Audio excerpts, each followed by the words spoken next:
मदन, हाँ हाँ, ठीक कह रहे हो, मैं समझ रहा हूं। अगर वो नीचे मेरा इंतजार न कर रही होती और मुझे भूख न लगी होती तो मैं तुम दोनों को बता देता। मदन जब भी ज्यादा भूखा होता था वह हकलाने लगता था। उधर शाह सवार अब तक बिस्तर पर बैठा अपना दूध का गिलास खाली कर रहा था। जोसेफ ने उसके हुलिये की ओर देखते हुए कहा, चल ना, जल्दी कर, तू भी अब ये कच्छा बदल ले। शाह सवार ने जम्हाई लेते हुए कहा, यार मुझे बहुत नींद आ रही है, मैं तो अब सोने लगा हूं, तुम लोग घूम फिर आओ। इतना कहकर उसने चादर अपने चेहरे तक खींच ली और कुछ ही पलों में गहरी नींद में सो गया। जोसेफ, अहमद, डॉ, मुकद्दस और आयशा को भी फोन कर देना, मैं भी नीचे आ रहा हूं। यह सुनकर अहमद मोबाइल कान से लगाए नीचे उतर गया। जोसेफ शाह सवार के पास आया। उसके चेहरे पर हल्की सी चिंता साफ दिखाई दे रही थी। शाह सवार, पता नहीं क्यों मुझे कुछ ठीक नहीं लग रहा, अपना ग्लॉक सिरहाने ही रखना। उसने मेज पर रखा शाह सवार का सरकारी ग्लॉक उठाया जिसकी ग्रिप पर दिमाग का लोगो बना हुआ था। उसने मैगजीन चेक की, हथियार लोड किया और उसे बड़े स्नेह से शाह सवार के तकिए के नीचे रखते हुए बोला, अपना ख्याल रखना, हम 2 घंटे के अंदर वापस आ जाएंगे। जोसेफ शाह सवार से बातें कर रहा था लेकिन वह तब तक गहरी नींद में जा चुका था। जोसेफ ने प्यार से उसके बाल संवारे, फिर अपनी कमर पर लगी अपनी ग्लॉक जिस पर आंख का निशान बना था ठीक की और नीचे चला गया। रास्ते में उन्होंने प्रेस क्लब से आयशा और अस्पताल से डॉ मुकद्दस को भी अपने साथ ले लिया। अब उनकी पुरानी लेकिन दमदार खुली जीप उनके पसंदीदा जट ढाबे की ओर दौड़ रही थी। पूरे रास्ते हंसी मजाक चलता रहा, तेज आवाज में गाने बज रहे थे और माहौल पूरी तरह मस्ती से भरा हुआ था। शहर से थोड़ा बाहर एक शांत जट ढाबे पर पहुंचकर उन्होंने गाड़ी रोकी। असल में खाना तो सिर्फ एक बहाना था। जोसेफ के मन में मदन की लापरवाही के कारण एक शक घर कर गया था कि शायद कोई उनका पीछा कर रहा है। वह उसी शक को परखने और दूर करने के लिए सबको शहर से बाहर ले आया था, वरना बाहर खाना और इतना खर्च करना उसके स्वभाव में कभी नहीं था। अभी सबका खाना खत्म ही हुआ था कि अहमद ने शरारती मुस्कान के साथ कोल्ड ड्रिंक की बोतल खोली और उसका मुंह मदन की तरफ कर दिया।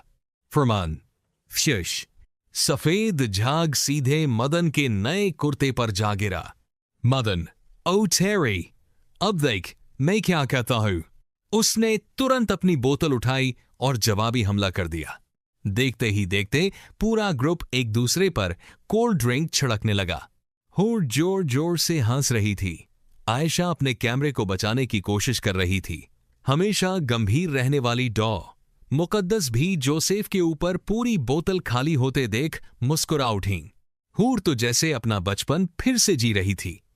वो बच्चों की तरह इधर उधर दौड़ रही थी और हर पल का भरपूर आनंद ले रही थी। आयशा ने अपना कैमरा ऑन किया और उन खूबसूरत पलों को हमेशा के लिए उसमें कैद कर लिया।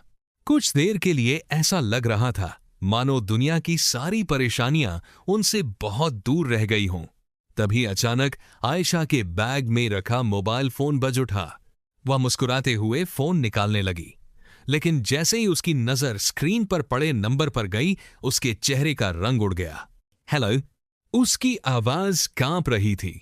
दूसरी तरफ से जो खबर मिली उसने जैसे उसके शरीर की सारी हरकत छीन ली। उसने धीरे से फोन कान से हटाया और खाली निगाहों से सबकी ओर देखने लगी। अहमद ने चिंतित होकर उसके कंधे पर हाथ रखा। क्या हुआ? आयशा ने कांपती आवाज में केवल इतना कहा, हमें अभी घर पहुंचना होगा, फौरन। उसकी आवाज में ऐसा भय था कि किसी की हिम्मत नहीं हुई दूसरा सवाल पूछने की। एक पल पहले जहां ठहाके गूंज रहे थे वहीं अब चारों तरफ सन्नाटा पसरा हुआ था। अहमद ने बिजली की फुर्ती से जीप स्टार्ट कर दी। मदन सिंह ने हाथ में पकड़ी कोल्ड ड्रिंक वहीं फेंक दी। उसकी नजरें सीधे जीप पर थीं। जोसेफ ने बिना कुछ कहे जीप की सीट के नीचे पहले से छिपाई हुई अपनी गन निकालकर संभाल ली। अब उसे यकीन हो चुका था कि उसका शक केवल शक नहीं था। जीप की रफ्तार अब 100 किलोमीटर प्रति घंटे से भी ऊपर पहुंच चुकी थी। अहमद गाड़ी चला नहीं रहा था, मानो उड़ा रहा था। पीछे बैठे सभी दोस्तों के मन में, चाहे वे चाहें या न चाहें, केवल एक ही नाम बार बार कौंध रहा था, शाहसवार। आयशा अब भी कुछ नहीं बता रही थी, लेकिन जोसेफ, जो अपनी दूरदर्शिता के लिए जाना जाता था, समझ चुका था कि जो भी हुआ है उसका STEFF से कोई न कोई संबंध जरूर है, वरना आयशा कभी इतनी घबराकर जल्दी चलो नहीं कहती। इन्हीं विचारों के बीच जीप की हेडलाइट्स अंधेरी सड़क को चीरती हुई आगे बढ़ रही थीं, लेकिन उनके दिलों में उतर चुका अंधेरा उससे कहीं ज्यादा गहरा था। जैसे ही वे अपनी गली में मुड़े, उनके पीछे से फायर ब्रिगेड और रेस्क्यू की कई गाड़ियां सायरन बजाती हुई तेजी से निकल गईं।